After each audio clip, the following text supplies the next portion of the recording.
Olá, galera do terceiro ano, tudo bem? Aqui é o professor Gé. Vou falar com vocês um pouquinho sobre como vocês vão realizar o roteiro 6, tá? Vou apresentar aqui a tela para vocês. Então, basicamente, o nosso tema aqui é o movimento negro. Basicamente, é vocês tentarem entender o que vocês precisam fazer, tendo em vista estas duas habilidades aqui. A primeira delas é conhecer e identificar algumas das principais reivindicações dos movimentos sociais contemporâneos. Qual que é a ideia? É saber reconhecer, saber identificar as reivindicações. O que seriam reivindicações? Aquilo que os movimentos sociais querem, né?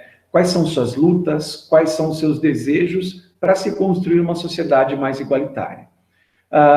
E a competência socioemocional é a empatia, que é justamente você conseguir entender as necessidades e sentimentos da outra pessoa. Todos nós, quando estamos passando por uma situação de sofrimento, a gente quer justamente que as pessoas consigam nos entender, não é?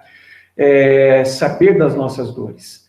E isso é um princípio fundamental para a gente viver em sociedade. Quando a gente vê que existem grupos sociais que são menosprezados, é de fundamental importância a gente ter empatia, justamente se a gente quiser viver bem em sociedade. Vou falar rapidamente, né, que vocês aprenderam sobre algumas revoltas, né, do século XIX e XX, e sobre os movimentos sociais, em linhas gerais, movimentos sociais contemporâneos, né, e aí o grande objetivo disso é justamente vocês terem em vista o quão importantes são essas lutas para modificar os problemas existentes no nosso país, certo?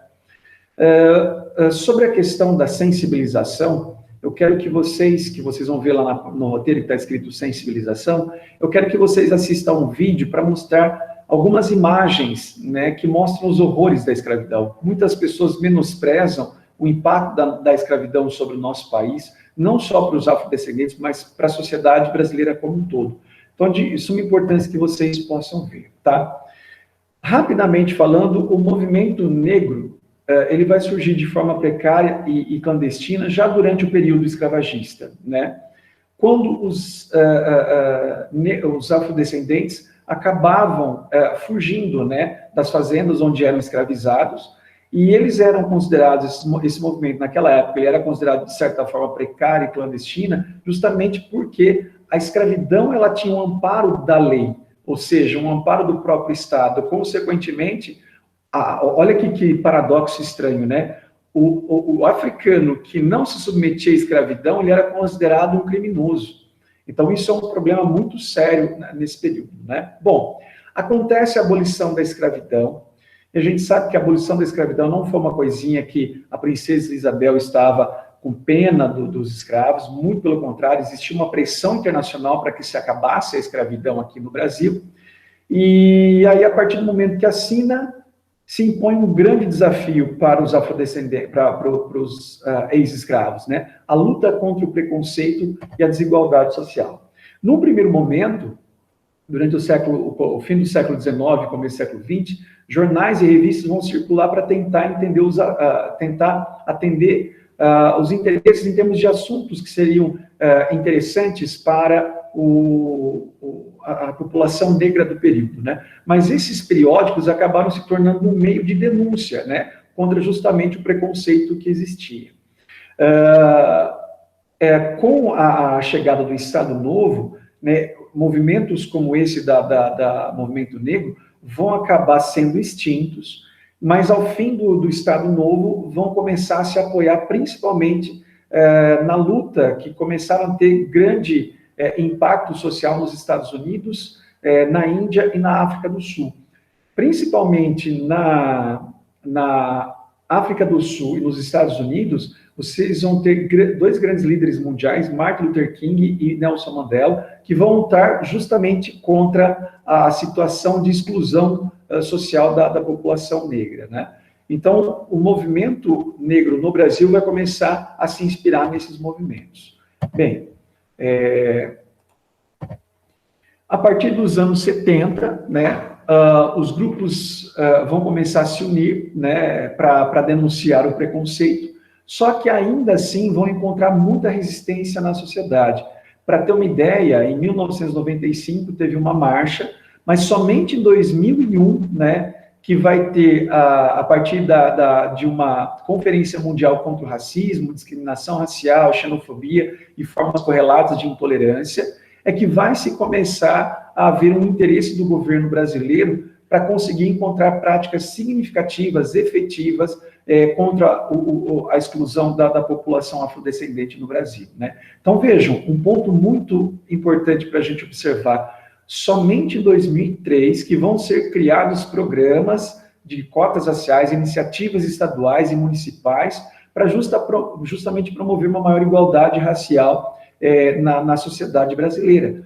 Ou seja, praticamente 115 anos depois da abolição da escravidão, é que vai ter uma proposta um pouco mais significativa. Isso mostra justamente um problema muito sério na nossa sociedade, por isso que a gente não conseguiu vencer tantas formas de preconceito, né? Só para vocês terem uma ideia, em 1951, uma lei foi criada, né, chamada Lei Afonso Arinos, que proibia qualquer tipo de discriminação racial no país, porém ela não era efetiva, né?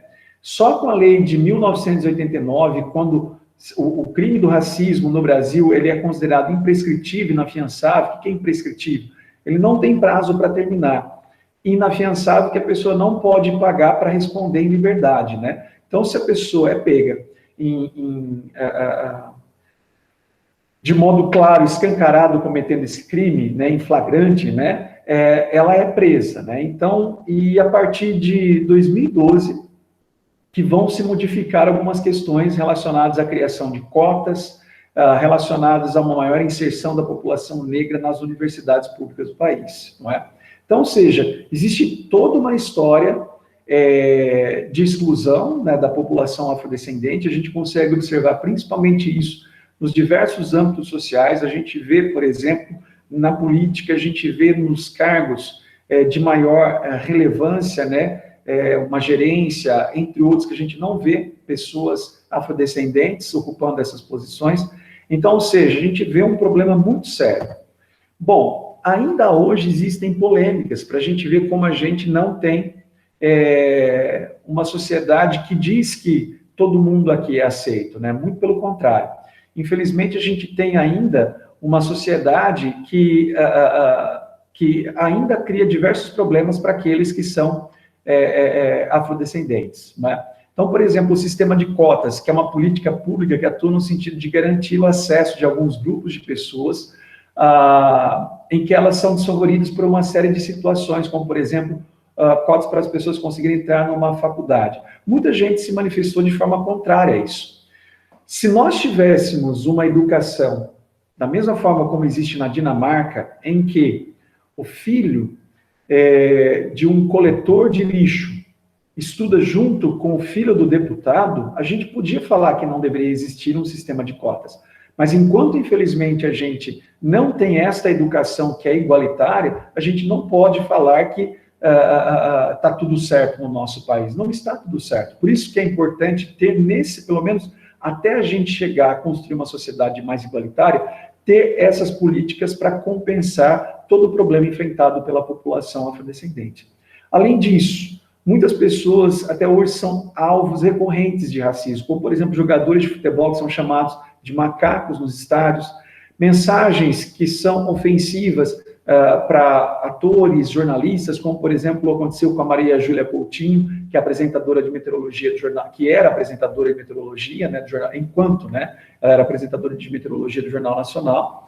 E muitos alunos ainda sofrem preconceito na escola por terem um cabelo que é considerado pela nossa sociedade como um cabelo que não é bonito, né? Quando, na verdade, isso a gente percebe que vem muito de valores que são colocados, que o liso é o mais bonito, não é? Então, isso é um grande problema para a nossa sociedade. Enquanto esse racismo ainda persiste na nossa cultura, a gente tem que pensar justamente em construir uma sociedade mais igualitária. E aí, portanto, os exercícios, vocês vão fazer, assistir aquele vídeo lá sobre as imagens da escravidão e citar quais mais lhe chamaram a atenção e por que motivo. Por que isso chamou essa atenção? Se você não pôde assistir ao vídeo, cite situações que foram colocadas no roteiro que chamam a sua atenção, como, por exemplo, jogadores que são chamados de macacos na sociedade, tá? Nos estádios, desculpa. Na segunda questão, após o fim da abolição da escravidão, qual era a situação de vida dos afrodescendentes? Então, é você explicar o que aconteceu logo depois da escravidão.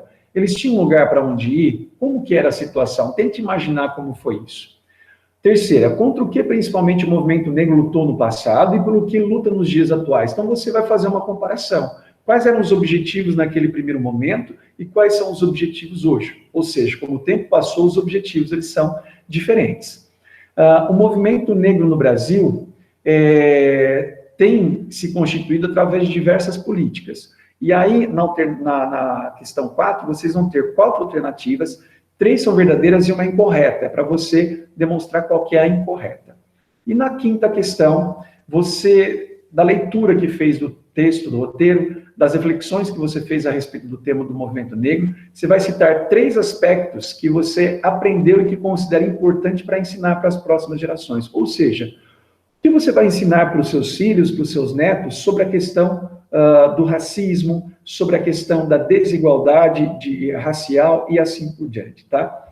Então, é basicamente isso. Espero que vocês tenham entendido. Se alguém tiver alguma dúvida, pode entrar em contato comigo diretamente pelo meu WhatsApp particular. Tudo bem sobre isso? Agradeço, então, que vocês tenham assistido. Um abraço.